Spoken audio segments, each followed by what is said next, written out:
जय हिंद। स्वागत सभी का एक और वीडियो में। आज का वीडियो नीपा इंस्टीट्यूट को लेकर है। नीपा यानी कि national institute of educational planning and administration. इस इंस्टीट्यूट में 25 मई तक भरे गए थे पीएचडी और एमफिल पीएचडी इंटीग्रेटेड के एप्लीकेशन फॉर्म। अब उसके आए हैं कुछ नए अपडेट और कुछ आपके सवालों के जवाब, कुछ एंट्रेंस एग्जामिनेशन का सिलेबस, कौन कौन से बच्चे सिलेक्ट हुए हैं एंट्रेंस एग्जामिनेशन के लिए, उसकी बातचीत करेंगे। और किस किस एरिया से या किस किस एरिया ऑफ सब्जेक्ट से संबंधित सवाल आपसे किए जा सकते हैं, एग्जामिनेशन पैटर्न की भी बात करेंगे। एग्ज़ाम की डेट आपको मालूम है, एडमिट कार्ड कब तक आ सकता है उसकी आपसे बातचीत करेंगे। इस 1 मिनट के इंट्रोडक्शन के बाद आप लोग तय करिएगा कि वीडियो आपको लास्ट तक देखना है या छोड़कर चले जाना है। मेरा कोई दबाव नहीं है, यूट्यूब का दबाव नहीं है, आपको इच्छा हो तो देखिएगा, ठीक है।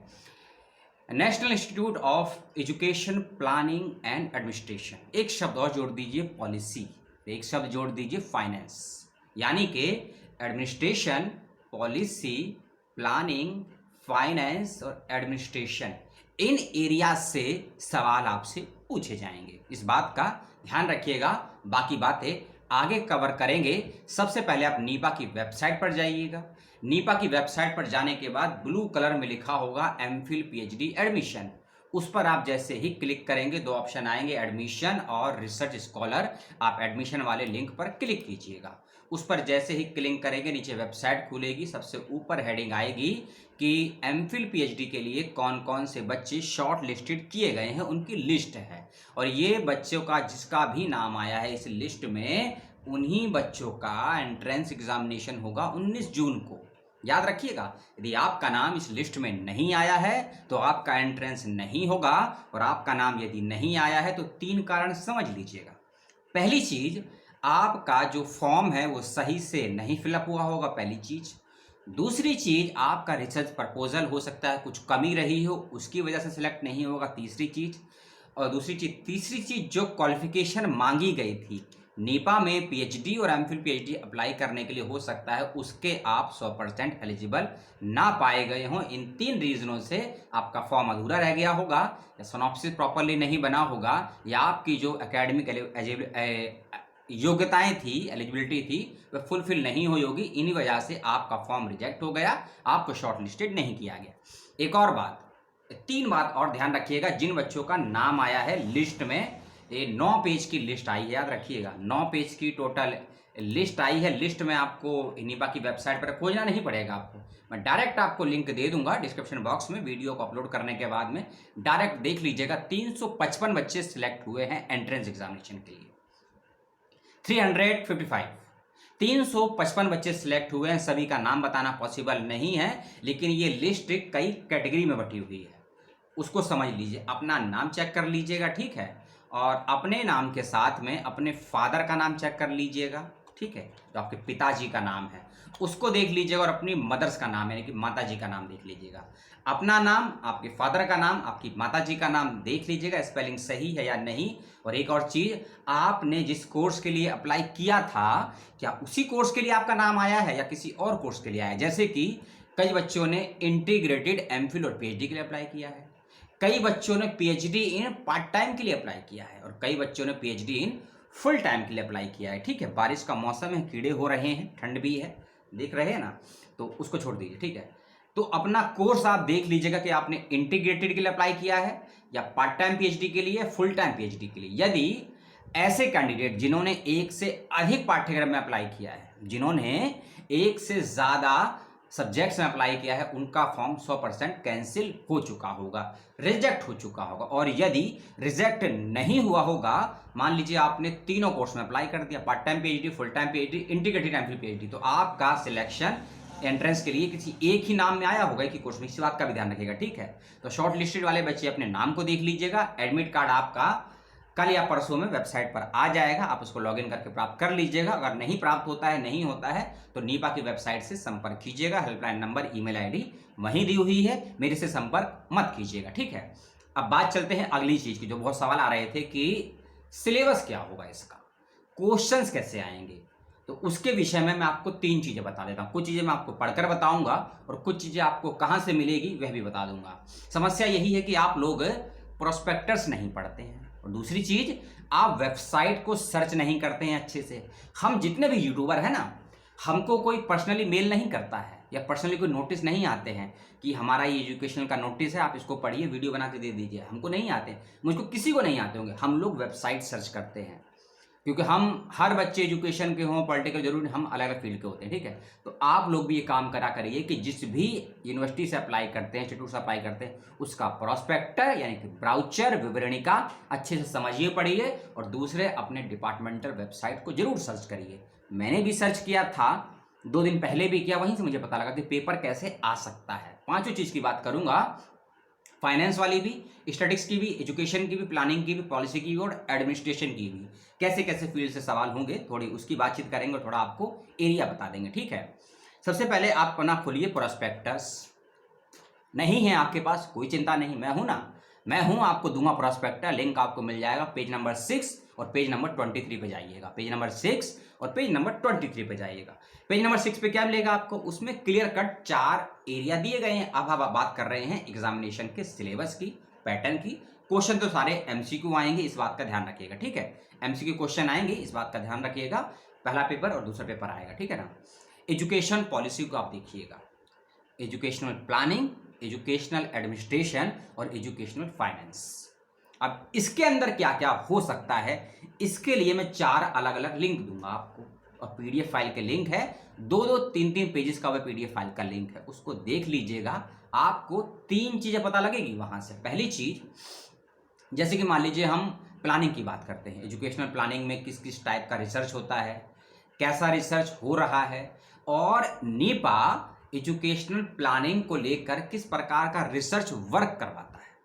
समझ रहे हैं कि नीपा यानी कि national educational institute planning and administration educational planning को लेकर किस प्रकार का रिसर्च करवाता है, क्या उसका विजन है, ठीक है, और क्या उसके फ्यूचर्स प्लान हैं। क्योंकि जो फ्यूचर्स प्लान होते हैं इंस्टीट्यूट के या यूनिवर्सिटीज के, उसी को आधार बनाकर प्रेजेंट में रिसर्च करवाया जाता है। इस चीज को यदि अपने दिमाग में बैठा लेंगे आप, तो किसी भी यूनिवर्सिटी का एग्जाम आप निकाल सकते हैं। आपको यदि 2 चीज आपके दिमाग में कॉन्सेप्ट क्लियर है, रिसर्च का प्रेजेंट और रिसर्च का फ्यूचर, और रिसर्च हमेशा प्रेजेंट और पास्ट पर की जाती है, और प्रेजेंट के लिए नहीं, फ्यूचर के लिए की जाती है। एक होता है के लिए, एक होता है से लिए। ये हिंदी के कीवर्ड्स होते हैं, ग्रामेटिकल है, इसको हम कीवर्ड्स बोलते हैं, ठीक है। कीवर्ड्स क्या होते हैं इसको मैं नहीं समझा पाऊंगा आपको, ये समझाने का समय भी नहीं है और मौका भी नहीं है, मंच जरूर है, कभी भविष्य में बात करेंगे, ठीक है। अब हम बात चलते हैं, लिस्ट आपने देख ली, सिलेबस लगभग आपने समझ लिया है, लेकिन फिर भी समस्या आपके मन में रही होगी। तो पेज नंबर 6 के अलावा अब पेज नंबर 23 पर जाइएगा। 23 पे क्या मिलेगा आपको, वह भी आपको मैं बता देता हूँ, ठीक है।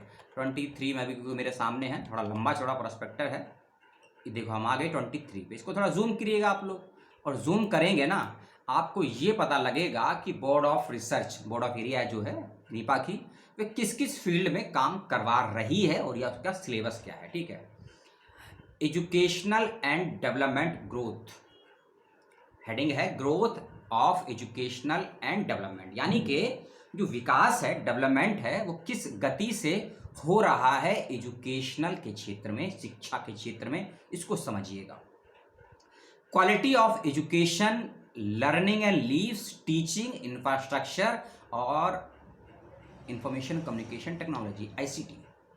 अब इसको भी समझ लीजिए, और ये जो भी मैं बातें बता रहा हूं, इससे संबंधित ही सवाल आपके एंट्रेंस एग्जामिनेशन में किए जाएंगे।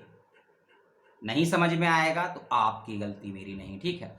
आप learning and leaves and teaching और इंफ्रास्ट्रक्चर, नई एजुकेशन पॉलिसी में सबसे ज्यादा जोर दिया गया है लर्निंग, टीचिंग लर्निंग, ICT, और इन सब के कॉम्बिनेशन से एक चीज डेवलप होती है या बेसिक है, वह इंफ्रास्ट्रक्चर।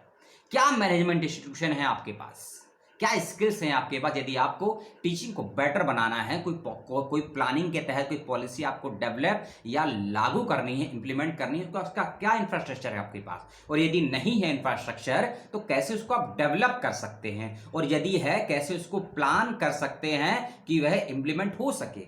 इस चीज़ को लेकर काम होगा और इस चीज़ को लेकर सवाल भी होंगे। पेपर हिंदी इंग्लिश दोनों में आएगा, ये मैं श्योर नहीं हूँ, लेकिन जितनी मेरी अधिकारियों से या पूर्व के शोधार्थियों से बात हुई है उनके अनुसार पेपर दोनों भाषाओं में आता है, सिनॉप्सिस भी दोनों भाषाओं में है, इंटरव्यू भी आप किसी भी एक भाषा में दे सकते हैं, बाइलिंगुअल भी दे सकते हैं, ठीक है। लेकिन सिनॉप्सिस अगर आपने मिक्स करके भेजा होगा ना, बाइलिंगुअल आधा इंग्लिश, तो रिजेक्ट हो गया होगा, आपका नाम नहीं आया होगा, ठीक। आगे चलते हैं। Educational policy analysis and implementation, जो मैंने आपसे पहले कहा था, education policy analysis and implementation, इसमें क्या होगा? इसमें होगा आपका critical review of act, policy plan and scheme in education, इसको भी समझ लीजिए, क्रिटिकल रिव्यू ऑफ एक्ट। क्योंकि जब हम एजुकेशनल पॉलिसी की बात करते हैं या एजुकेशनल एडमिनिस्ट्रेशन की बात करते हैं ना, तब हमको समझना होगा कि हायर एजुकेशन में education, middle education, primary education, pre education, higher education और रिसर्च एंड टेक्निकल एजुकेशन, इन सब से संबंधित कुछ कोड ऑफ एथिक्स होते हैं और कुछ एक्ट होते हैं।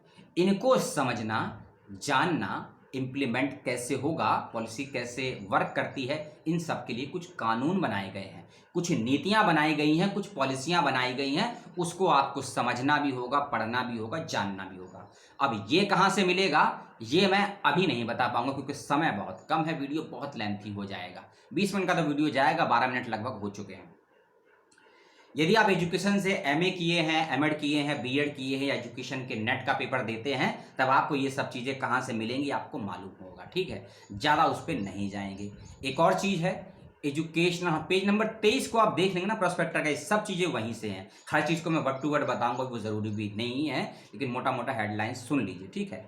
Health and nutrition education, health and nutrition education, democracy and human rights education, democracy and human rights education, planning and management, teaching and other human resources. फिर है आपका demand and supply for teaching, demand and supply for teaching. उसके बाद है आपका एक अच्छा heading है आपका rate of return to education, rate of return to education.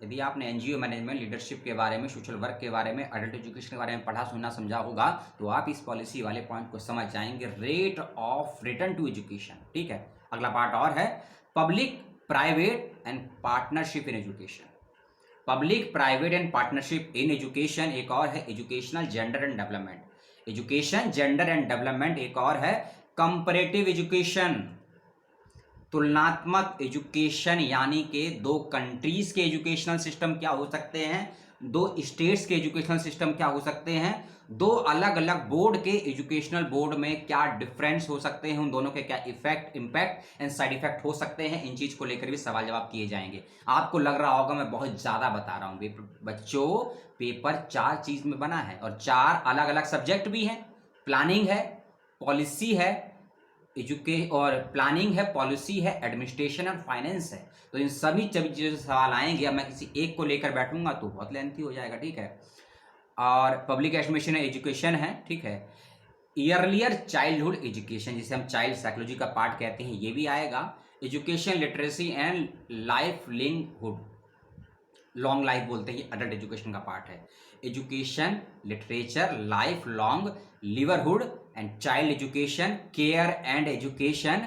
और उसके बाद है आपका skill development, technical, vocational, educational and training, TVET।